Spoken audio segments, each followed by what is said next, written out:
આવી રીતે શાક બનાવાય? શાકમાં નકરું મીઠું નાખી દીધું છે. કેટલા ટાઈમ થી બનાવસ પણ શાક બનાવતા નથી આવડતું. તું શાંતિ રાખ, તાર ભાભીની સાઈડ લે માં.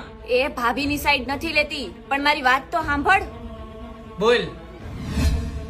શાક હે ને મમ્મીએ બનાવ્યું છે. અરે પણ बहती हवा सा था वो, उड़ती पतंग सा था वो, कहाँ गया उसे ढूंढो.